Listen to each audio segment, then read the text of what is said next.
She carried plates by day and buried dreams by night. Her name was Rachel, 27 years old, broke, invisible to the world, living in a second-floor apartment in Kansas City, with a roommate she barely knew. And a bank account she barely looked at. Every morning she woke up to the same thoughts. I can't keep living like this. But what else can I do? She wasn't lazy. She wasn't lost. She just didn't know how to begin. Between her lunch and dinner shifts at the diner, Rachel would sit in her car, scrolling TikTok, watching coaches talk about building $10,000 per month businesses, freedom lifestyles, and financial confidence. But to her, it all felt distant, like watching a movie from behind a glass wall. She didn't want millions. She just wanted to stop crying over overdraft fees. I was tired of calculating tips at 2 a.m. to see if I could afford rent. I was tired of being tired. Rachel didn't dream anymore. She managed survival. But one night, everything changed, not with a course, or a coach, or a perfect plan, but with a single sentence from a book written in 1937. A sentence that read, "There is one quality which one must possess to win, definiteness of purpose." That night, Rachel didn't just read it. She felt it, because for the first time in her life, she realized she'd never truly made a decision.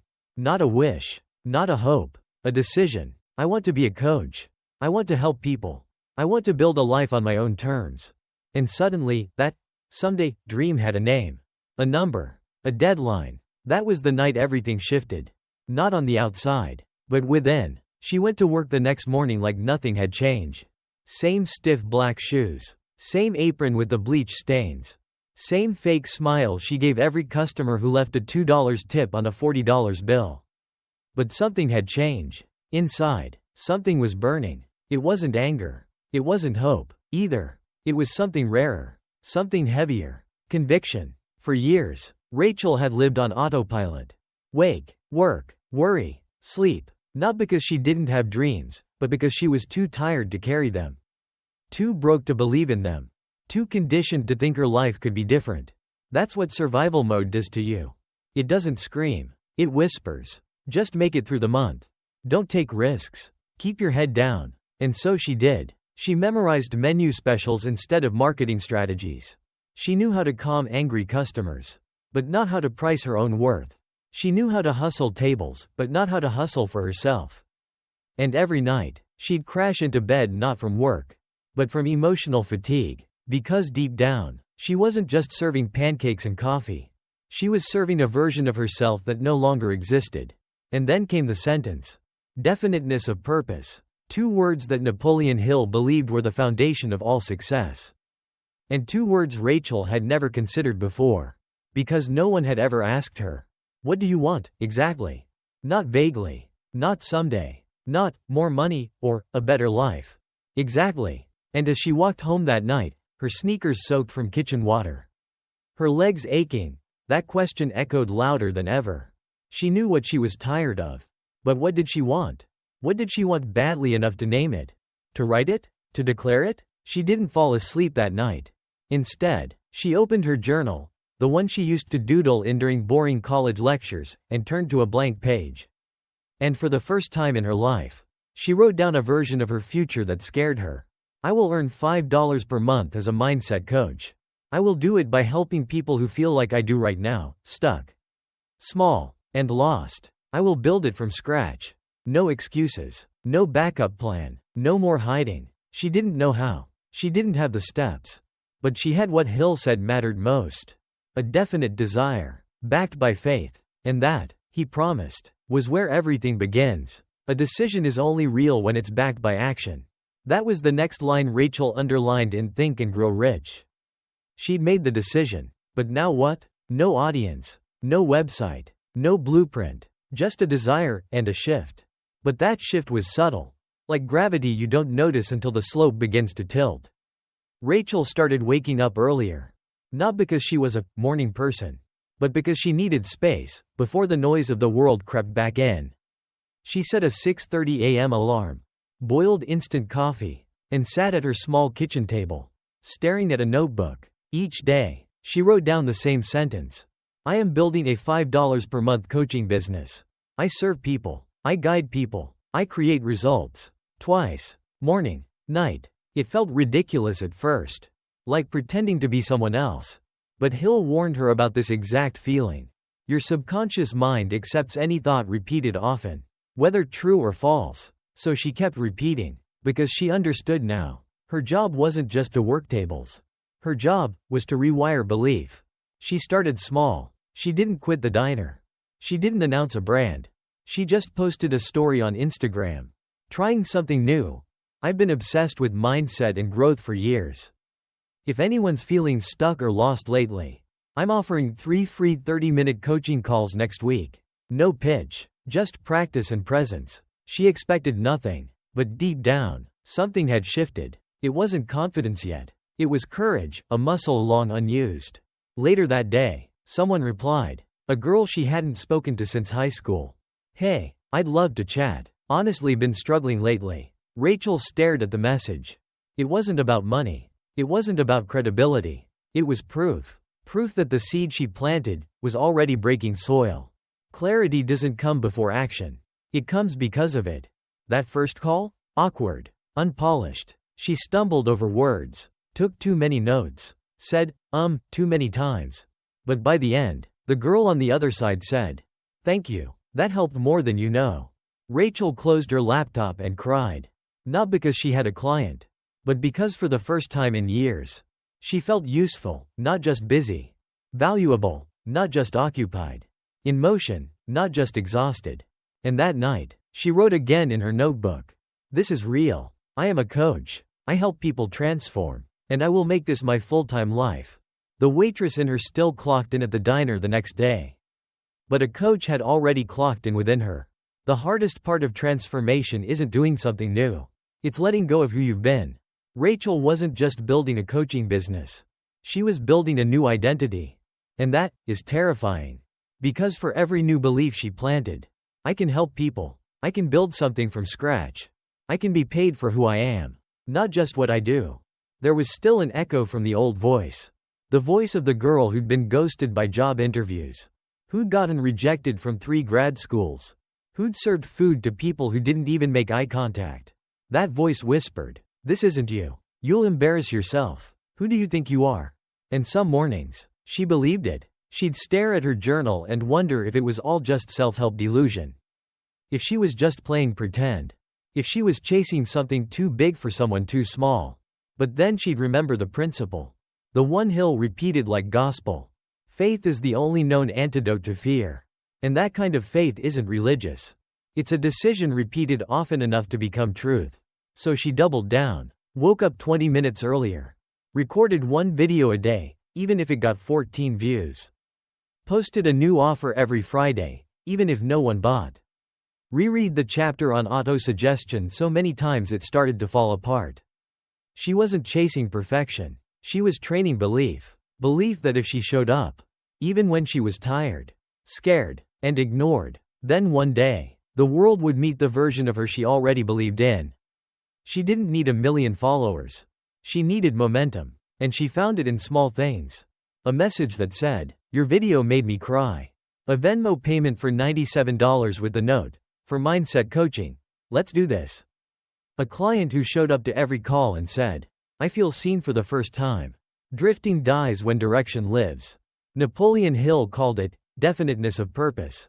But in real life, it looked like skipping brunch to write her first workshop slides. Telling a friend no to a last-minute shift swap because she had a coaching call. Saying out loud to her roommate, "I don't think I'll be a waitress much longer." It didn't feel dramatic. There was no applause. No lightning strike. Just a quiet confidence, growing like roots under the surface. Invisible, but undeniable. That's what most people don't understand about growth.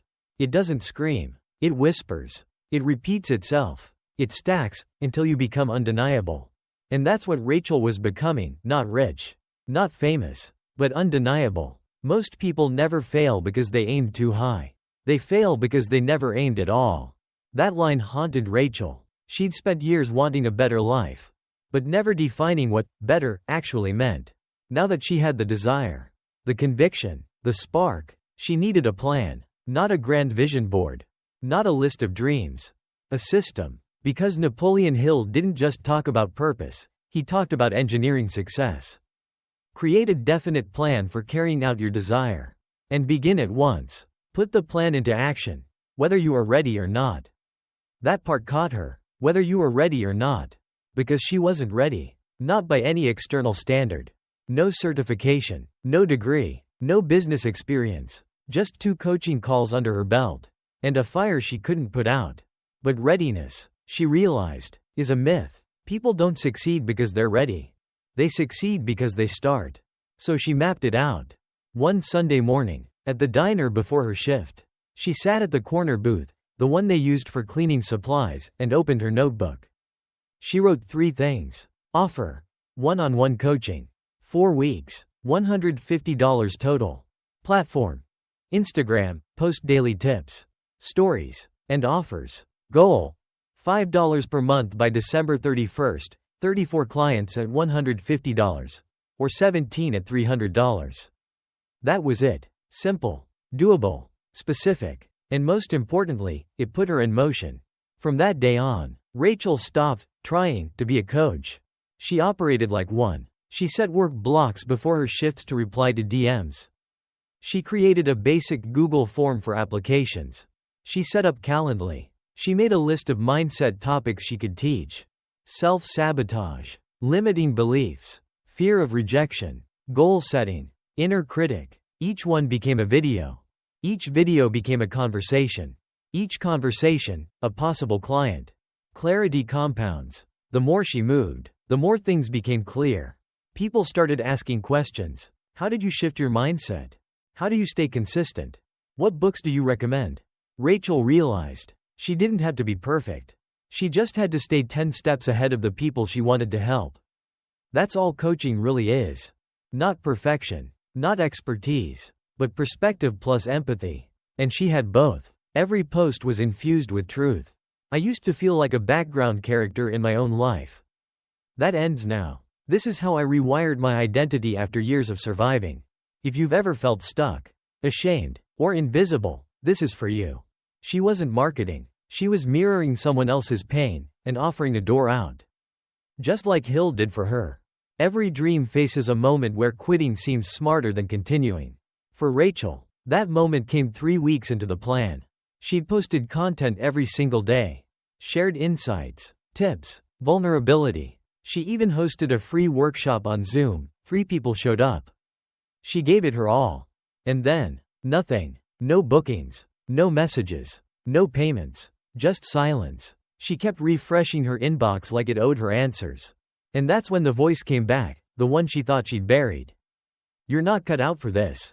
This is embarrassing. You're not a coach. You're just a waitress pretending to be something more. She closed her laptop and stared at the ceiling. Why is this so hard? She whispered. I'm doing everything right. And yet, no traction. This, Napoleon Hill would say, was the most critical phase. Every adversity, every failure, every heartache carries with it the seed of an equal or greater benefit. But Hill also warned, most people quit at this exact point. Not because the dream wasn't real, but because the discomfort was. Temporary defeat feels permanent when you forget why you started. Rachel had a choice. She could take the silence as a sign to retreat, or as a test to evolve. So that night, she didn't scroll. She didn't numb out. She reread her notebook. I will earn $5 per month as a coach.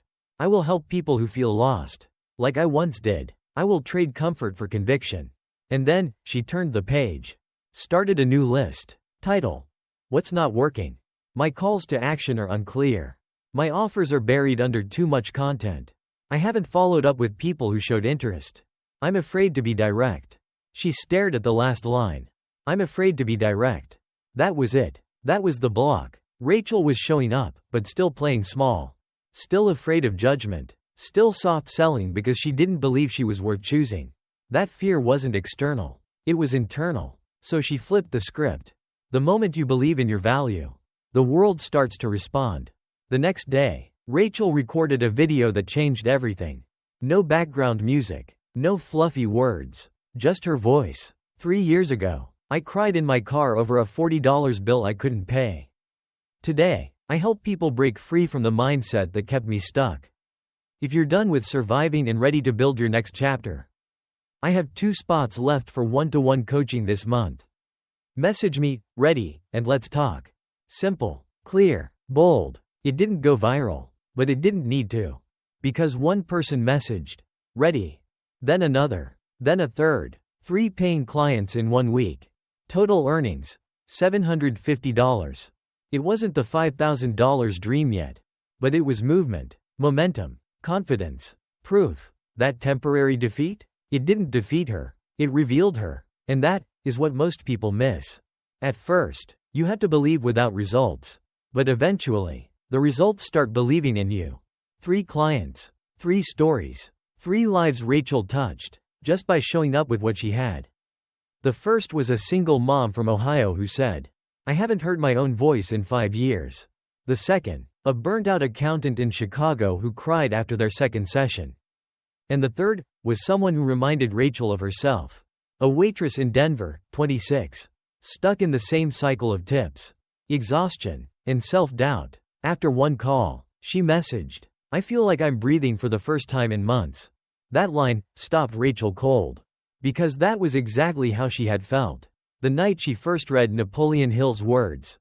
Suddenly, everything made sense. The early mornings, the self-doubt, the empty inbox, the shaky confidence. They weren't obstacles. They were initiation. Rachel wasn't just building a business.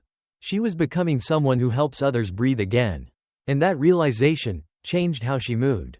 Faith isn't belief in theory. It's belief in motion. Napoleon Hill described faith as something you plant, nurture, and protect until it begins to grow on its own. Faith is a state of mind that may be induced by autosuggestion. But Rachel no longer had to repeat affirmations just to believe. Now she had evidence. Clients returning, referrals growing, strangers sharing her content. The doubt hadn't disappeared. It had simply been outweighed by truth. And truth has a gravity of its own. That's when Rachel made another decision. This one felt even bigger. Not, "I want to make $5 per month." Not, "I want to be a coach." But, "I'm building a movement, a new identity, a new life, not just for me, but for every version of me that still feels stuck." She redesigned her offers, packaged her one-to-one into a 12-week transformation, launched a small group program for women with the same story she lived. She raised her rates, not out of greed, but out of respect for her work. Respect for her time, respect for her clients, because now she understood. The transformation I create begins with the price I'm willing to put on my voice. When your work becomes personal, so does your power. Rachel no longer needed a script to sell. She was the story. Every lesson she taught, she had lived. Every breakthrough her clients experienced, she had bled for. She wasn't reciting principles from Hill anymore. She was embodying them. Desire became clarity. Decision became action. Faith became conviction. And for the first time in her life, she didn't feel like she was chasing a better life. She felt like she was living it. Quietly, steadily, powerfully. And that was only the beginning. What happens when you get everything you once prayed for? The month was November. Rachel had just crossed $5,200 in total coaching income. The number she wrote on a wrinkled journal page 10 months earlier now sat neatly in her Stripe dashboard. She stared at it, not with excitement, not with pride, with disbelief. Did I really do this? It didn't feel like a movie ending. There were no fireworks, no confetti, no champagne, just a quiet apartment, a cup of black coffee, and the soft hum of her heater kicking on. She had made it, but strangely, she didn't feel done. She felt opened, like something bigger was just beginning. The goal isn't to hit a number. It's to become someone who never forgets who they were before it. Rachel could have stopped right there. She could have kept things simple. One-to-one coaching, a few clients, a steady income, peaceful living. But Hill had said something else, something she hadn't fully understood until now. The man who does more than he is paid for will soon be paid for more than he does. And suddenly, the mission expanded. Rachel realized she wasn't just a coach. She was a translator, translating what she had lived into what others needed to hear. Turning her old wounds into someone else's wisdom. And once that clicked, the way she worked changed. She didn't write content anymore. She wrote letters to her former self. The girl who stayed quiet in meetings. The girl who feared rejection more than regret. The girl who dimmed her light so she wouldn't offend the darkness. Rachel wasn't talking to an audience. She was talking to her own ghosts. True success isn't about money. It's about memory, and what you do with it. Hill wrote about something deeper than financial freedom. He called it cosmic habit force, the idea that once you become someone new, your thoughts and actions become automatic, aligned with purpose. And Rachel was starting to feel it. No more overthinking. No more questioning every move. She trusted herself now. She could hear the fear, but not obey it. She could spot the doubt, but not feed it. Because now she had reference points.